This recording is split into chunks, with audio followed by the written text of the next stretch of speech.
বন্ধুরা, এখন তো আমের সিজন চলছে, তাই ভাবলাম আম দিয়ে এমন একটা রেসিপি বানাবো যেটা ছোট থেকে বড় সবাই খেতে খুব পছন্দ করবে। আর সেই রেসিপিটা হলো নরম তুলতুলে আর দারুণ সুস্বাদু আমের বড়া। চলুন তাহলে দেখে নেওয়া যাক কিভাবে খুব সহজেই বাড়িতেই বানিয়ে নেওয়া যায় এই মজাদার আমের বড়া।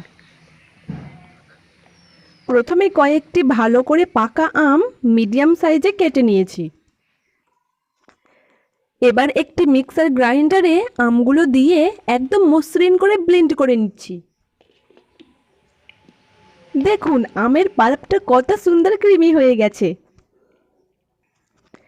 এবার একটি বড় পাত্রে 1 কেজি ময়দা নিয়েছি। এর মধ্যে দিয়ে দিচ্ছি সুজি। সুজি দিলে বড়াগুলো অনেক বেশি সুন্দর ফুলে ওঠে এবং খেতেও দারুণ লাগে। এরপর স্বাদমতো লবণ দিয়ে দিচ্ছি। এখন সব কিছু একসঙ্গে মিশিয়ে নিচ্ছি একটি হুইস্কার সাহায্যে। এবার দিয়ে দিচ্ছি এই টাটকা আমের পাল্প এবং স্বাদমতো চিনি। এবার একটা সফট ও স্মুথ বেটার তৈরি করে নিচ্ছি। আমি এখানে খুব বেশি জল ব্যবহার করিনি, কারণ আমার আমের পাল্পের পরিমাণ যথেষ্ট ছিল, তাই অল্প জলে সুন্দর বেটার তৈরি হয়ে গেছে।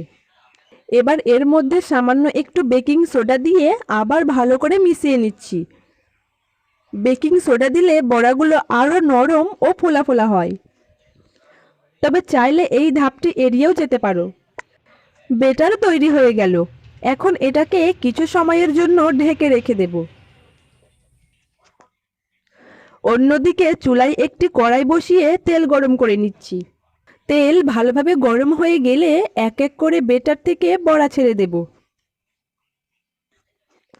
এখানে একটা ছোট্ট টিপস, বড়া ভাজার সময় গ্যাসের আঁচ মাঝারি থেকে কম রাখবেন। বেশি আঁচে ভাজলে বাইরেটা দ্রুত লাল হয়ে গেলেও ভেতরটা কাঁচা থেকে যেতে পারে। কিছুক্ষণ পর বড়াগুলো উল্টে দিচ্ছি যাতে চারদিক সমানভাবে ভাজা হয়। দেখো ধীরে ধীরে কি সুন্দর সোনালি রং চলে এসেছে। এই অবস্থায় বড়াগুলো তুলে নিচ্ছি আর একইভাবে বাকি বড়াগুলো ভেজে নেব।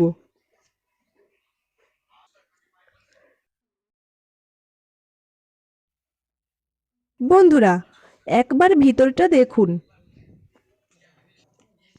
কতটা নরম, তুলতুলে আর স্পঞ্জের মতো হয়েছে। আর আমের মিষ্টি ঘ্রাণ তো একেবারে অসাধারণ। চা, কফি বা বিকেলের জলখাবারের সঙ্গে এই আমের বড়া সত্যিই দারুণ লাগে।